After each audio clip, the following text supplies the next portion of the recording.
So let's start from the start. This has not been the best stream so far. We're still learning how things work with office hours. So we'll start again. We'll go up to the 800 level of the text, and we're going to be reading about the many Black women who helped to build the civil rights movement. Okay. And it says, on August 28th, 1963, hundreds of thousands of protesters gathered in Washington, D.C. They marched through the nation's capital to show their support for civil rights. At the march, Martin Luther King Jr. gave his I Have a Dream speech. The women of the civil rights movement did not get to say what their dreams were. None of them were given much time to speak.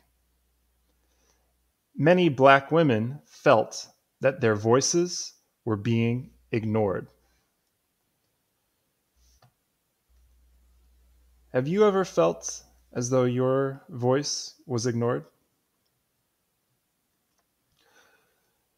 The civil rights movement could not have happened without women.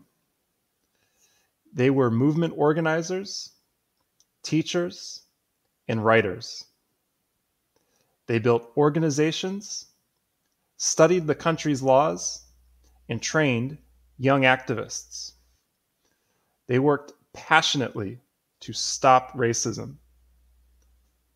The women of the civil rights movement also worked to stop sexism. A society is sexist when women do not have the same rights as men. Even in the background, women made history. Barbara Reynolds is a journalist and a minister. So let's highlight Barbara Reynolds, because that's a name of someone important.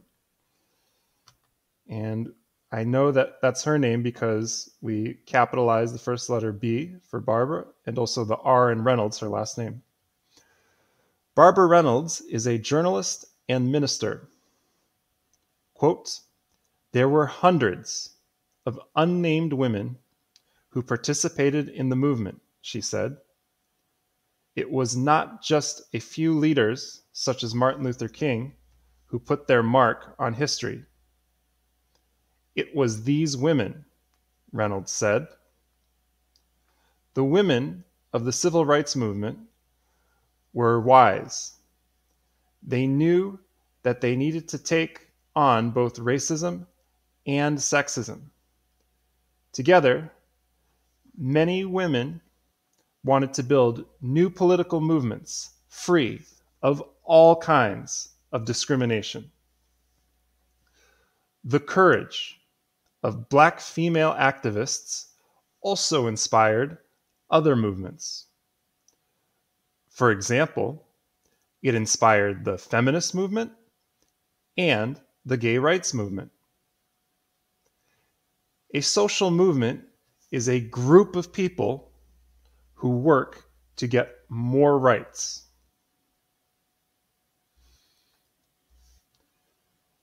King's wife, Coretta Scott King, was a leader too. Now, when they say King's wife, they're talking about Martin Luther King, but we also have Coretta Scott King's name here. So I'm going to highlight this in blue. That's the name of Coretta Scott King. She was a leader too. She used her talent as a singer to spread her husband's message and to raise money for the movement. She also worked to support human rights. Taking leadership. Martin Luther King was the most famous leader of the Southern Christian Leadership Conference, SCLC. This was one of the most important civil rights groups of its time. But it was lifelong activist Ella Baker who started the group and set its main goals. Many historians see Baker as the most important woman of the civil rights movement. And if we look to the right there, we can see Ella Baker herself. There she is, talking in front of people, in front of a bunch of microphones.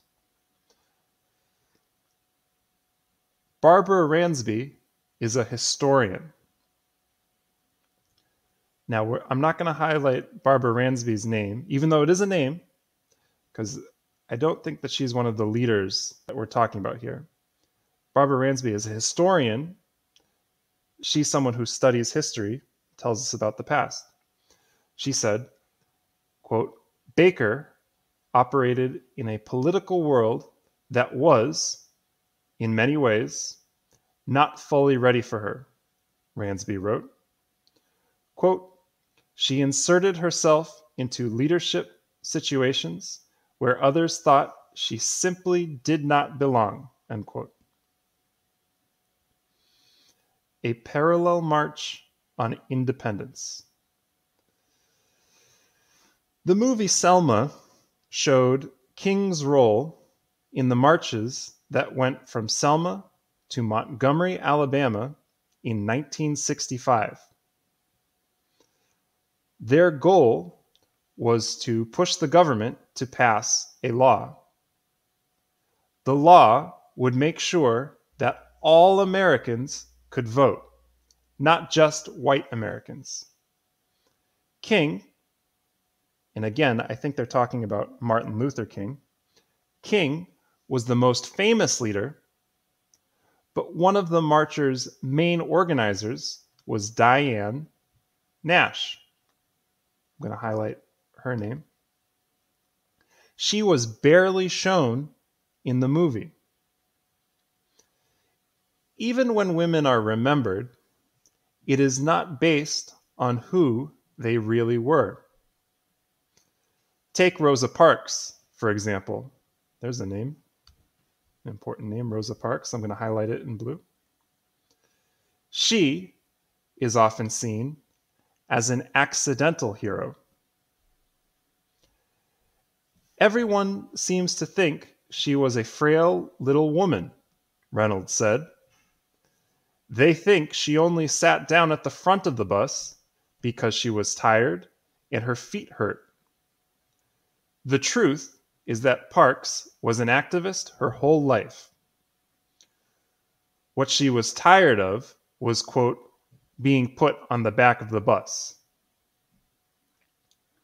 Another important civil rights leader was Dorothy Height. I'm going to highlight her name in blue. She stood on the platform with King during the March on Washington. She said many women were furious because they were mistreated during the march. Height wanted others to notice that women faced sexism. Along with other black female leaders, she held a separate march. The women marched down Independence Avenue, while the men marched down Pennsylvania Avenue. Black women are going to lead the way. Today, there is a new generation of black female activists. Political leader Donna Brazile said the nation should be ready for more of them. So we're going to highlight Donna Brazile's name. She's a political leader.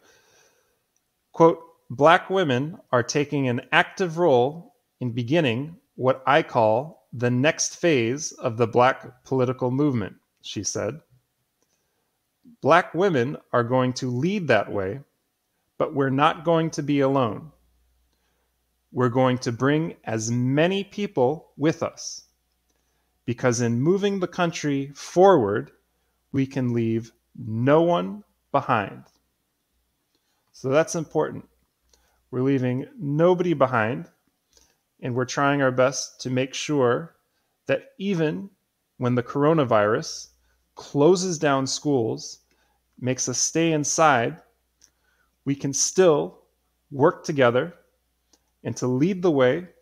Young people like yourself, young activists, can stand up for what's right and work together to make the world a better place.